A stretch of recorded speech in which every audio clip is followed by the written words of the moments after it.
Well, after one of the most exciting weekends of my life, what is everything I've learned about Battle for Bikini Bottom Rehydrated from PAX East?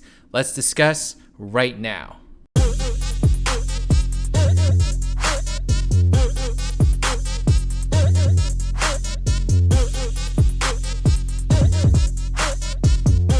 got hot sauce in my bag, swag. I've got a very special shout out today, so here's a clip of someone that I met at PAX East who wanted me to give them a shout out to their YouTube channel. So here it is. Hey, it's RidersDX here, and I have a friend over here who wants to tell you something. So I have a YouTube channel, Kind of a Nerd, and I was just wondering if you could please check it out. Okay. Yeah, I'll leave a link in the description box below. Thank you, man. So check out Kind of a Nerd in the description box below. You know, this is the first time ever that I met someone that was a fan of my videos. So man, thank you so much. You made my day. You made my weekend actually. Like I was not expecting that at this convention. I was just expecting to be like everyone else, you know, just being there to enjoy the games and all that. And so it was really cool to meet someone that actually like watches my videos, because it just makes this whole thing like seem so much more real than it ever did before. It's just such a crazy feeling. So man, thank you so much. I really appreciate it. Anyway, hello there, beautiful human. My name is RidersDX and welcome to my channel, where today I've got a follow-up video to the previous video I did on Battle for Bikini Bottom Rehydrated. And so, as you all have probably heard by now, I made this initial video talking about some really big bombshell details about Battle for Bikini Bottom Rehydrated, and it definitely blew up the community. And so, I just gotta say thank you so much to everyone that watched the video and was supporting it. You know, I really appreciate everyone's comments and everyone's passion for this game. It's really crazy that I got to see that, and I just felt really honored to be able to share that with you all and just give you all the news, give you all the details and such. And so since then, I was able to see more of the press build of the game, and I have a few more details that I want to mention. None of them are as big as the ones I had mentioned before, but still there was a lot of details that I was able to get off of the press build that I saw the day afterwards. And so I thought I would just kind of give it all to you right now and just make sure I have everything that I was able to find out on the internet, out to the world, so you all can see it. Since I saw that second day of the press build, some more information has also come out also, which I will go over as well. Like for example, Beta64 tried the game, and he talked about some things that he saw over there that I wasn't able to pick up on. There was also some footage that was released, I think yesterday, as I'm recording this video, that shows off some of the things that I was actually going to mention in this video. So now I have some footage to showcase some of the things that I did see, so that's really great. But I'm just gonna kind of go in order of the things I saw since that initial video.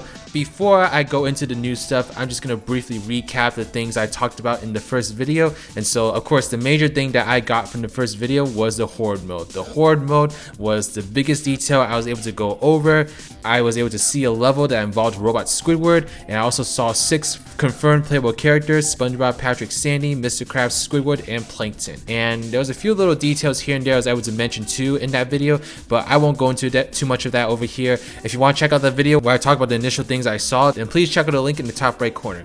But now let's get into the new stuff. I have 15 details total that I want to go over. Before I get into those details, I just gotta give a big shout out and big thanks to Garrulus64, a personal friend of mine that I was able to get to know over the weekend at PAX East.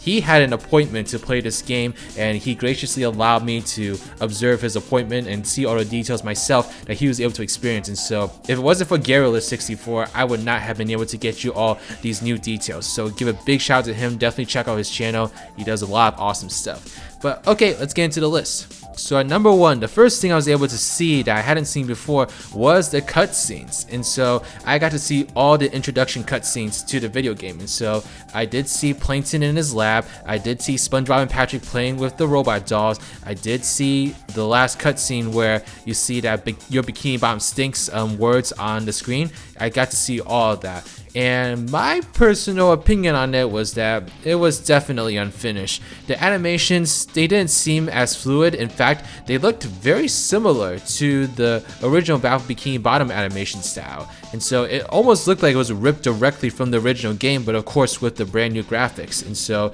it looks a little bit awkward, it looks a little bit outdated for this day and age, but because of what I saw with that initial cutscene of Jellyfish Fields where Squidward was running away from the jellyfish, I have no doubt that they're going to touch up on this. I was talking to Dave, Ace, and Gorilla64 about the demo actually after we saw it, and one of them actually mentioned that this is probably one of the last things that they will touch up on the game, because you want to focus on like the big game mechanics first and all the levels and all that, but the cutscenes are generally like an easy thing to fix, and so that's probably going to be one of the last things that they work on. But when I saw it, I definitely felt like it was very unfinished and that it needed more work, but nonetheless I got really excited seeing it because it was just so cool to see those same cutscenes in this remade look, because as you all have seen from like that new footage, this game is very saturated, it's very colorful. It reminds me a lot of the brand new SpongeBob episodes, and so it was just so cool to see it in like a different light.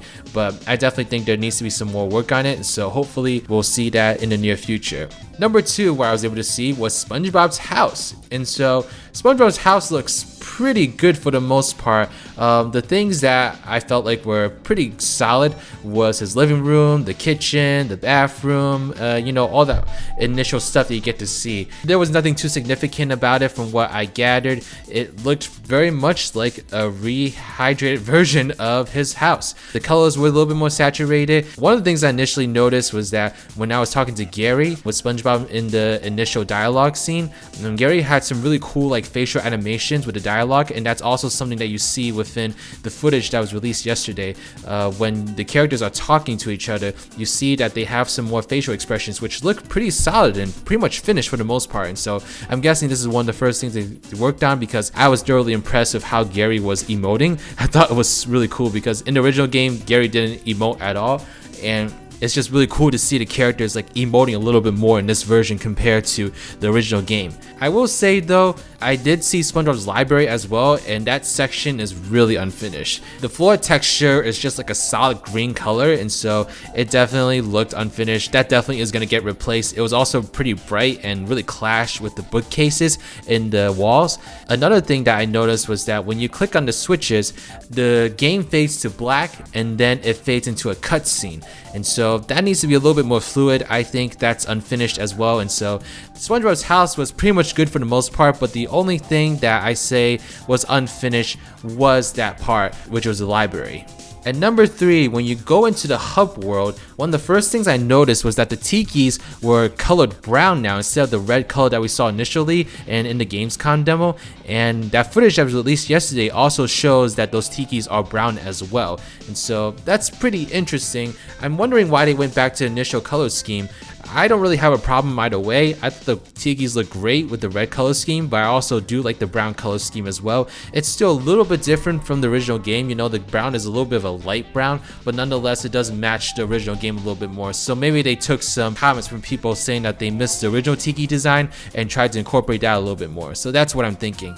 And number 4, so these next couple things are a little bit strange, but another thing I noticed in the hub world was that there were Dunder and Stone tikis there too, and this is in the beginning of the game as well. So one thing that I started to realize as I was watching this press build was that it wasn't a demo. I don't think this is a demo. I think this was actually a fully built version of the game in progress, because you could see a lot of things there that I would imagine they would try to like leave out of like a press demo. So I think it was actually a fully built version of the game, which was really cool, because if I was a little bit sneaky and felt like a bad person, then I could have totally gleaned some more information from that thing, definitely, but I decided not to do that. At number 5, this was an even stranger detail, but there's like a lifeguard stand behind SpongeBob's house, and I'm thinking this is supposed to represent like a fragment from Goo Lagoon, but it's so close to SpongeBob's house actually, and so I just thought the placement of it was pretty strange, and I kind of hope they move that because it just looks really awkward within the cul-de-sac environment of the hub world. So I don't know, it's not something that I thought really fit in, and it just kind of caught my eye immediately because it was just such a strange thing to have there. At number 6, and this is something you could see in the brand new footage, but the teleportation boxes are now working.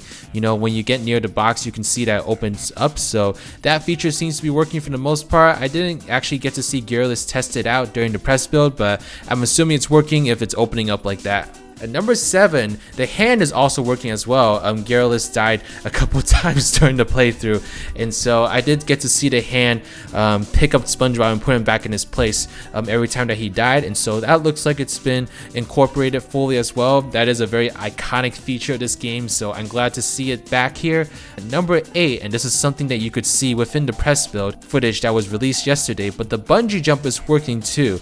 The only thing is SpongeBob doesn't look like he's quite on the hook yet, and so it looks like they have a little bit more work to do in terms of the animation with that part, but the bungee jump is working at least, and you can go ahead and dive in and get that golden spatula, and that's exactly what I got to see Garrulus do his playthrough with the press build.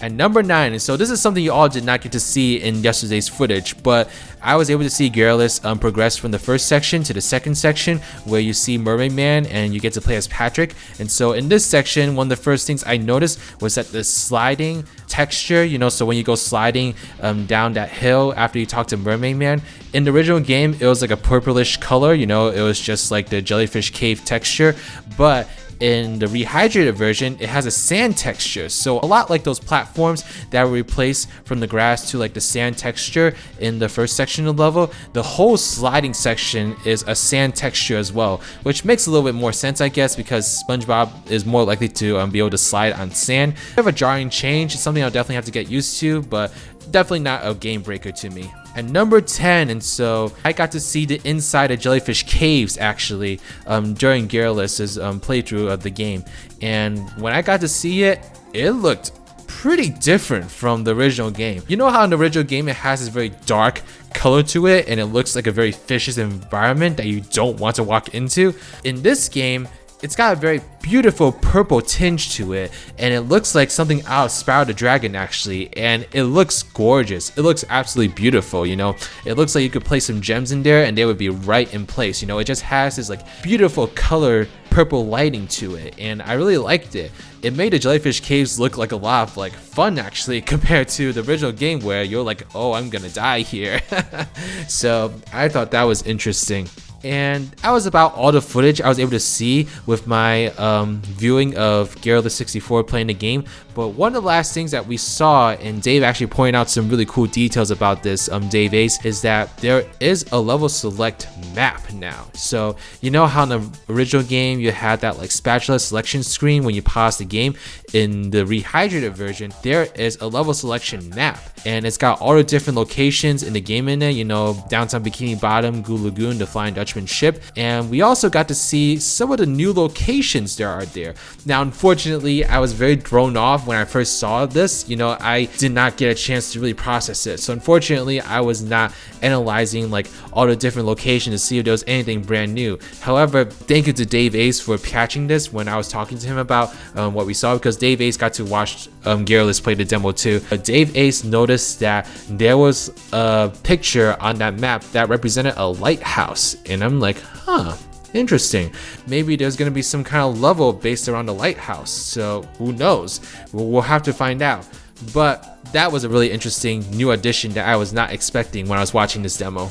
So at number 12, this is something that both I heard, but also Beta64 heard as well. He basically confirmed what I was thinking. So when I first talked to the PR guy from witnessing that footage of the Horde mode, I was talking to him about the game, and he kind of just like let slip to me, and I didn't even bring this up with him, but he told me that there was a certain leak that happened in this game that he could neither confirm or deny. And I'm like, is he talking about the release date leak? Because I don't recall there being any other leak. And then when I saw Beta64 tweet out that yes, it was the release date leak, and that the release date leaked is not that far from the actual release date, I'm not gonna lie, I'm a little bit concerned about that, because the version that I saw of the game definitely looks like it has some more work to do in terms of polishing it up and such, and I just really hope that Purple Lamp Studios has enough time to fully polish the game and make it as good as it can be, because otherwise I really don't want people to be disappointed about this game when it comes out, because that would be such a shame to like have a remake that's actually worse than the original because it just didn't have enough time to fully iron out the details.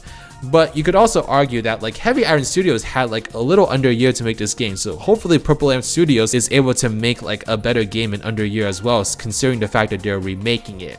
At number 13, so this was something that was reviewed in the initial footage, but I have a special detail to add to it. And so in that brand new footage that we saw released from that website, you saw that SpongeBob's shocked face from the movie game has been incorporated into this game. I can very well confirm that Patrick's shocked face is also incorporated into this game. I got to see some footage of Patrick with his shocked face. It's incorporated as one of his idle animations, and so that's probably one of the examples of the Easter eggs that they're including into this game that reference like newer things, and so we can look forward to more Easter eggs like that, I'm thinking.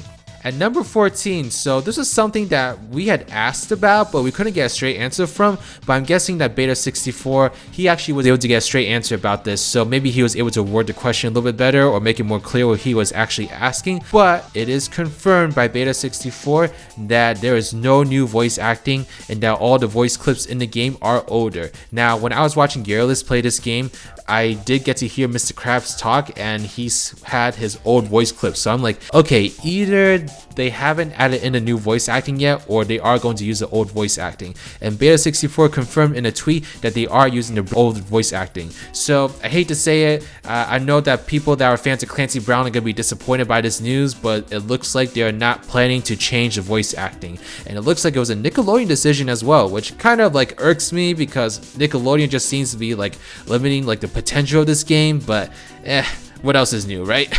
And then the last thing at number 15, so this is something I did not catch at all, but Beta64 is able to catch it. And so the new levels that are included in this game are all approximately 10 minutes long. And so that seems pretty reasonable for like cut content. I wasn't expecting anything absolutely outrageous, you know, it's all basically bonus content. So having them all be about 10 minutes makes sense. I feel like that's an appropriate length for like the Patrick Dream level, for example. I do hope we get a few different new levels so that we have some new content. It looks like we will though, because if I'm correct, then that lighthouse picture that I was able to see with Dave Ace is probably going to be one of those levels. And yeah, so we'll just kind of have to wait and see what those new levels are. But if it's true and the release date is not far off from the date that Nintendo leaked, then I have a feeling that we'll find out everything pretty soon actually. But okay, that's pretty much everything I've learned about Battle for Bikini Bottom Rehydrated from PAX East. And so I hope you all are satisfied with all the information that we've gotten. It definitely is overwhelming. Unfortunately, we didn't get nearly as much public footage as we would have liked. I really wish that you all could see a lot of things that I saw, but seeing the game and seeing like how unfinished like some parts of it were, I kind of understand why they're not showing that much footage yet. A lot of things that I was able to see was just not finished. You know, it just wasn't in a state where it could be shown to the public yet. And so please don't get mad at THQ Nordic for not showing off these parts of the game. You know, I just don't think it's ready yet. But they are working hard at it. I've seen a lot of progress in the game, and I have no doubt that we're going to see more of this very, very soon. And hopefully this build wasn't like the most recent build, because if it is, then I hate to say it, but I think they're in trouble. You know, if this is a very, very recent build, like last month recent, then they have a lot of work to do before this game gets released. But if it's like a few months old, then maybe they progress a little bit more and we'll see like some of the more polished things in the near future. But I want to hear your thoughts in the comment section below. What did you all think about all the information that I just talked about? Are you all excited about Battle for Bikini Bottom Rehydrated? Are you all a little bit scared of it? Are you all disappointed by what you saw? Let me know why or why not in the comment section below. Let me know what your favorite item was that I mentioned in this list right now in the comment section below.